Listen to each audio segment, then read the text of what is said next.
versos 24 e 27. Mateus capítulo 7, aí diz assim: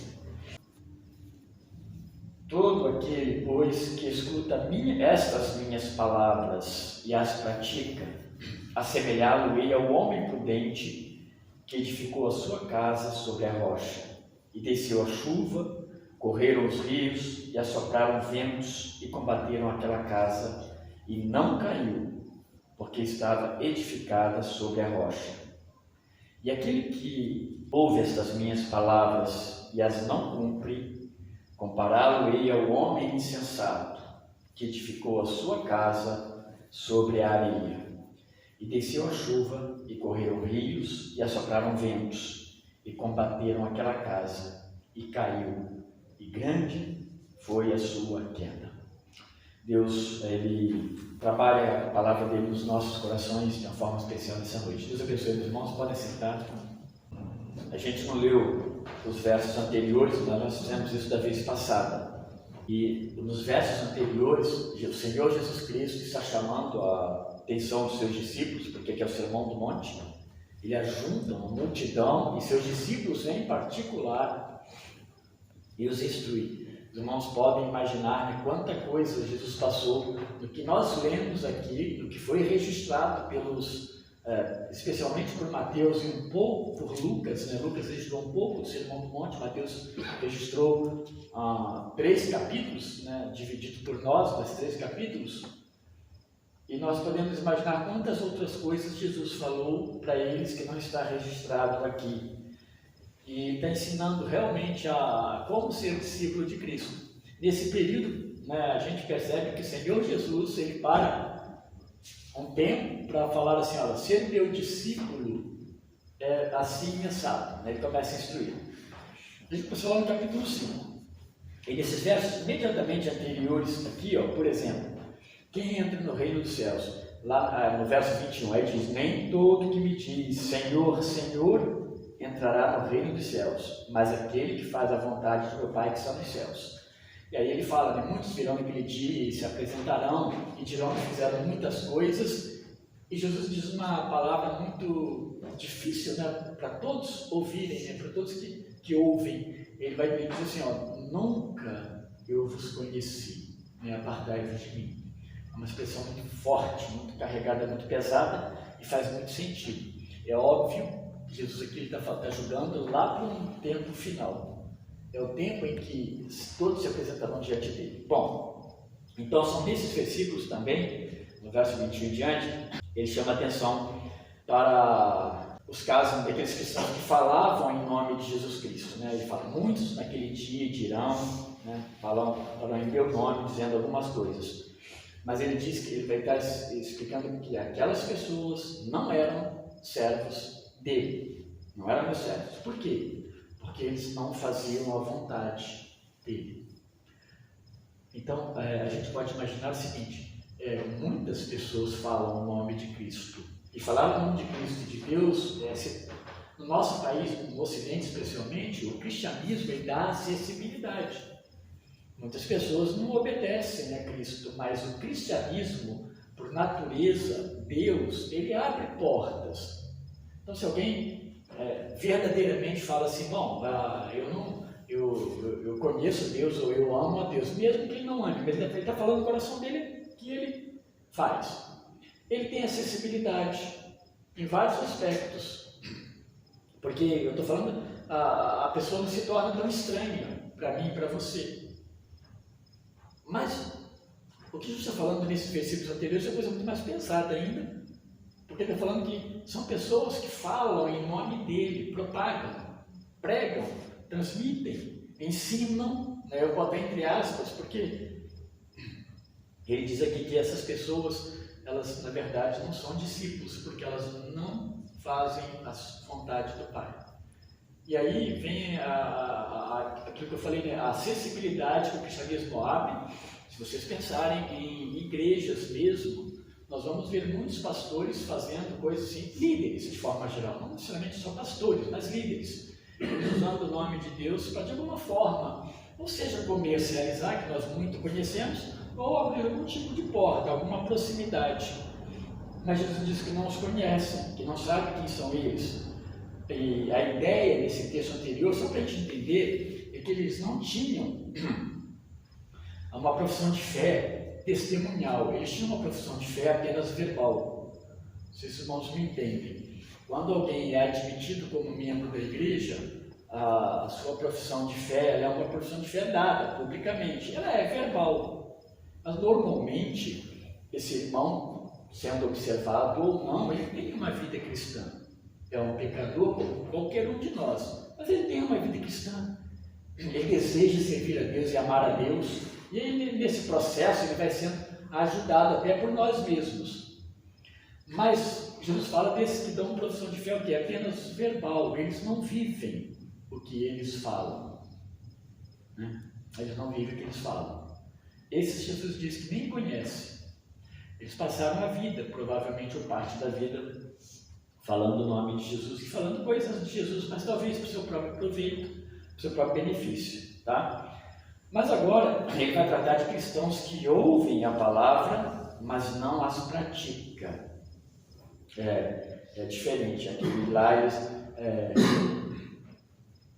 não fazem a vontade de Deus, é que eles não praticam a palavra de Deus.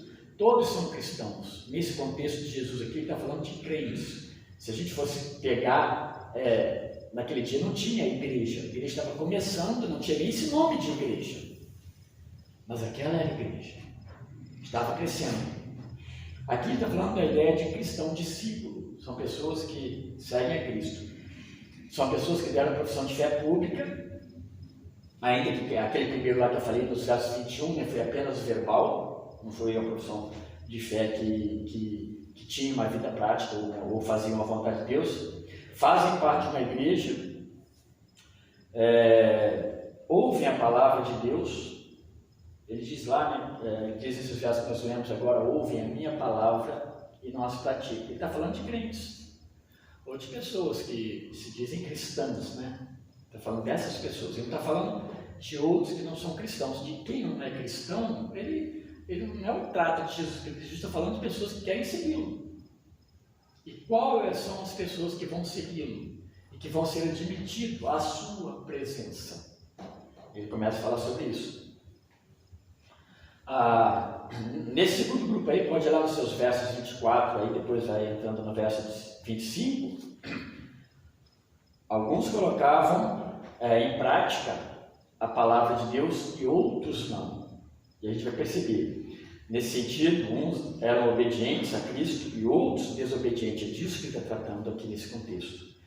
Todo aquele, pois, que escuta as minhas palavras e as pratica, assemelhá-lo-ei ao homem prudente que edificou a sua casa sobre a rocha. Esse é o primeiro grupo, ou esse é o primeiro homem, ou essa é a primeira mulher, isso que não importa. Esse é o primeiro tipo de discípulo, que ouve a palavra e põe em prática.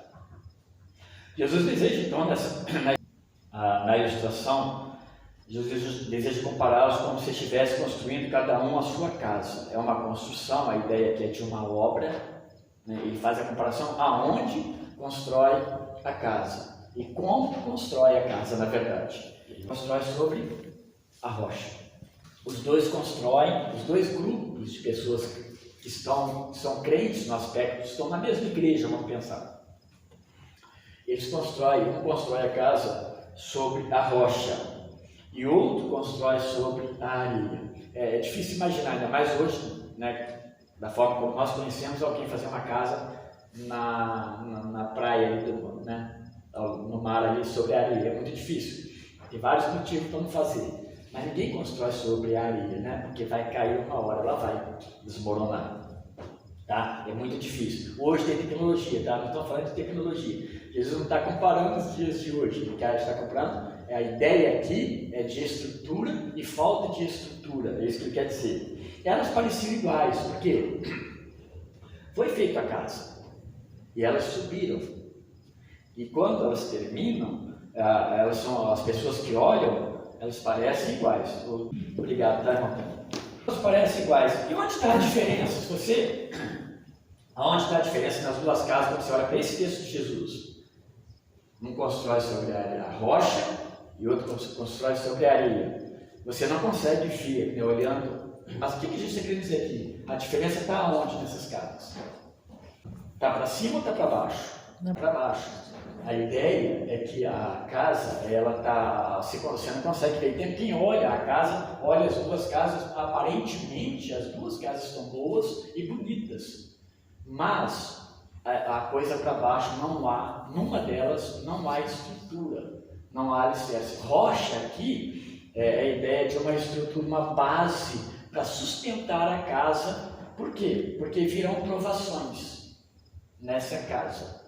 E aí, o teste, na verdade, será feito nesse momento das provações, das divergências que vêm. E aí ele começa, então, a ilustração aponta para quem? Aponta para quem é ou e não é também discípulo do Senhor Jesus Cristo.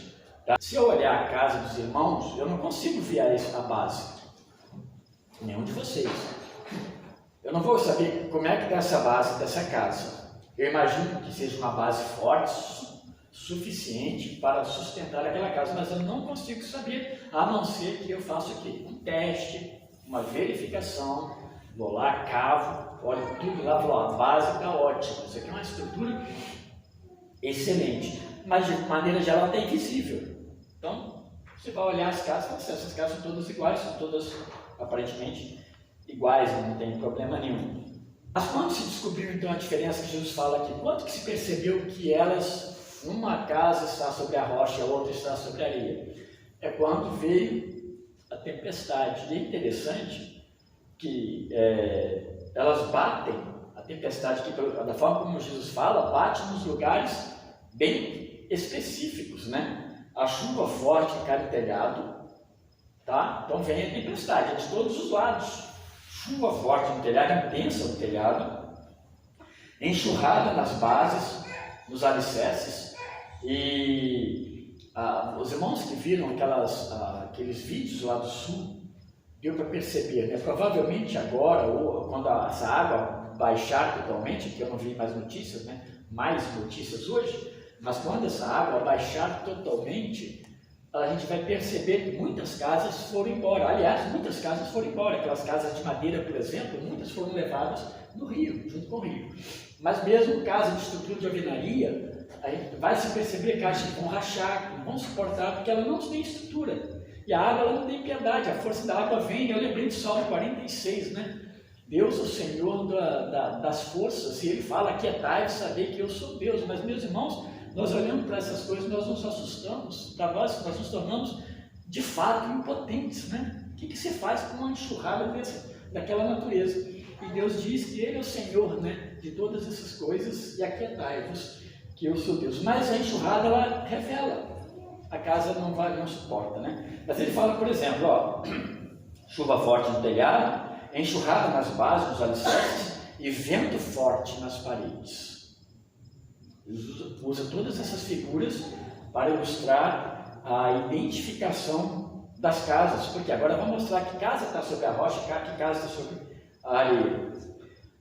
Então vem de todos os lados. A casa sem alicerce, é óbvio que ela não suportou, como o texto diz. Ela não estava devidamente travada, não tinha uma estrutura forte, né? É uma comparação que Jesus usa, que eles compreendiam muito bem, tá?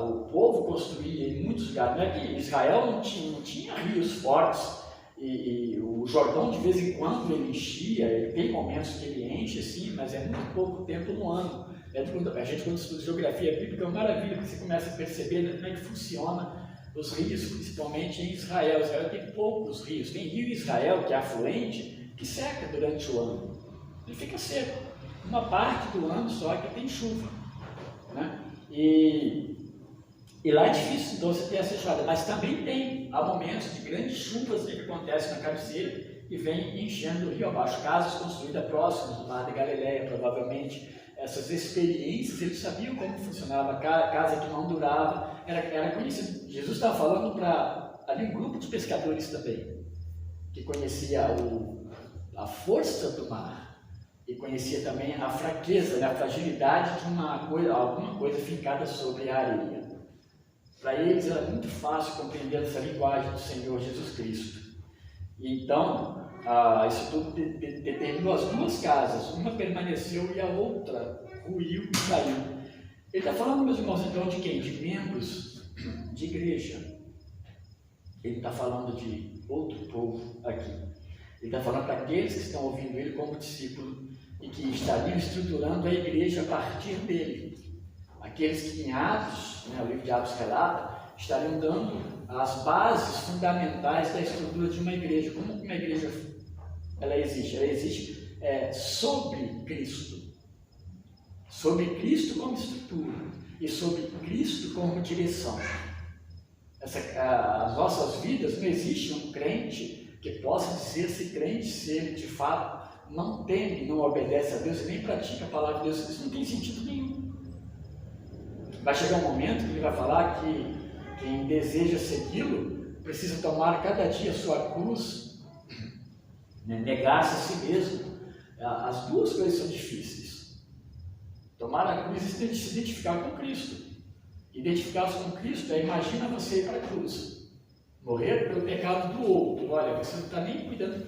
Você automaticamente, quando você se identifica com Cristo na cruz, você vai se identificar também com outra parte que é negar-se a si mesmo. O cristianismo é marcado não por uma filosofia de vida. Tem muitas filosofias, muitas religiões à base de filosofias. São coisas bonitas, pregações bonitas, mas não uma realidade.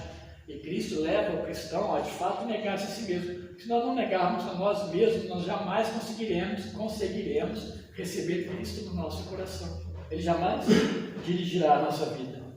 Então, são membros de igreja que usam a mesma escritura sagrada, a palavra de Deus, vão aos cultos e ouvem ensinamentos. Jesus quer dizer que eles muitas vezes não conseguem diferenciar isso tão facilmente, né? Entre os crentes. Ele está falando que essas coisas não são fáceis de diferenciar, a não ser quando as divergências chegam, muitas vezes vão revelando quem de fato espera em Deus, confia no Senhor. Quer dizer que nós não sofremos e nós nem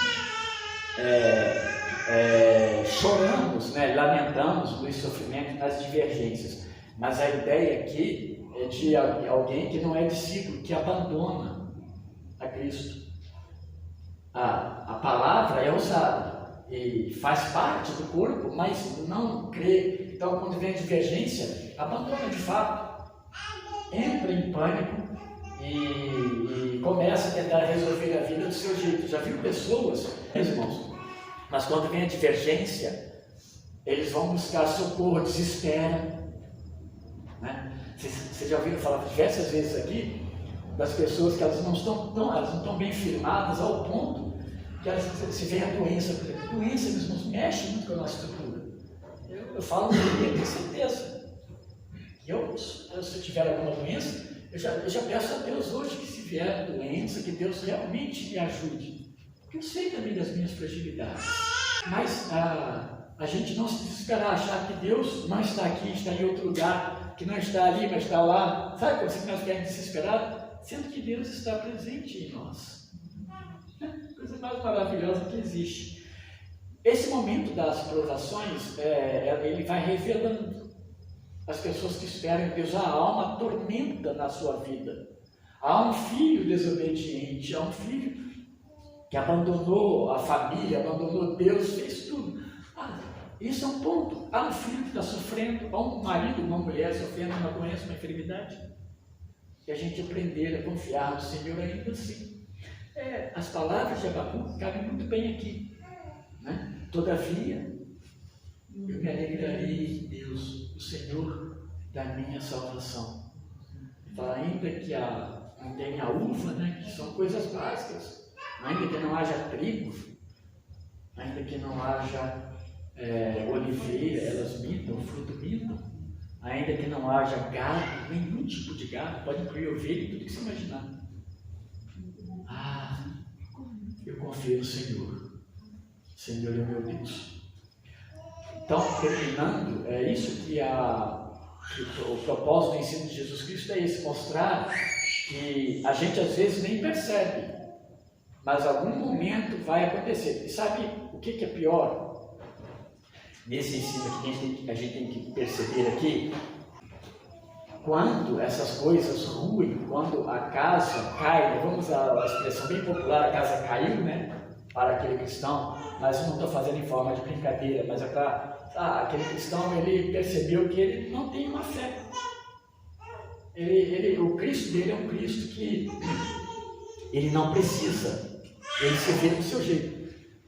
O grande problema é que a questão é que ele pode se arrepender no momento a Cristo. Ok, isso é bom. Mas aqui há uma palavra eterna também. Uma revelação que vai acontecer na eternidade também. Dentro desse mesmo propósito, dessas pessoas que vivem, mas não praticam a palavra de Deus e vivem se enganam até a volta de Cristo, que vai, né, ser revelado no juízo. Então isso é muito importante que a gente entenda dessa forma, né? Primeiro, os testes, né, do dia a dia, e segundo, o perigo, né, de partir-se desta vida de fato, sem ter construído a sua casa sobre a rocha, que é o alicerce firme, que é Jesus Cristo. Cristo-hino mais de Cristo, né? É bem apropriado para esse momento. Então, criança, adolescente, jovem, adultos, nossas vidas, meus irmãos, precisam estar bem firmadas em Cristo. Essa é a nossa única segurança, alegria. A nossa maior satisfação é essa. E eu não estou fazendo nenhum demagogia. Quando nós aprendemos que Cristo de fato é o nosso Senhor e nosso Salvador, nós aprendemos que as demais coisas são bênçãos de Deus ou provações de Deus muitas vezes na nossa vida. Mas nós temos o bem maior, como o salmista no verso do Salmo 14 diz, né? Que o Senhor é o meu Deus, o meu bem maior. Eu não possuo outro bem além de Deus. Não está comparando Deus como objeto, está comparando Deus realmente como o Senhor da sua vida, seu maior bem. E sem esse bem não adiantava ter os outros bens. Essa é a maravilha de Deus em nós. Então, que nós possamos ter essa segurança como discípulos de Jesus Cristo. A prática da palavra, nós temos a palavra, as ouvimos e as praticamos. Eu quero só finalizar pensando em Tiago, né?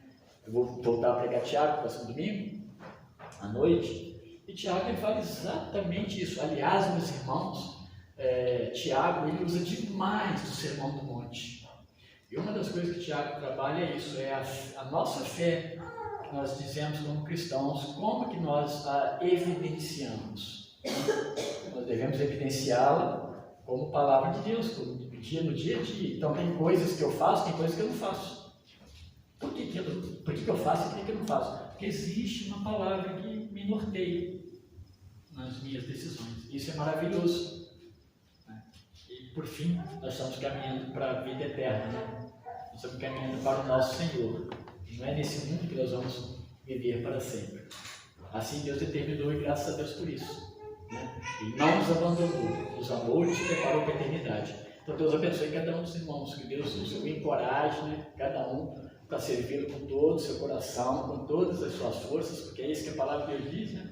Com todo o seu entendimento. Esse é o verdadeiro amor a Deus, né? Amar ao Senhor, todas as maneiras que Deus nos permite amá-lo, sem reservas. Deus abençoe.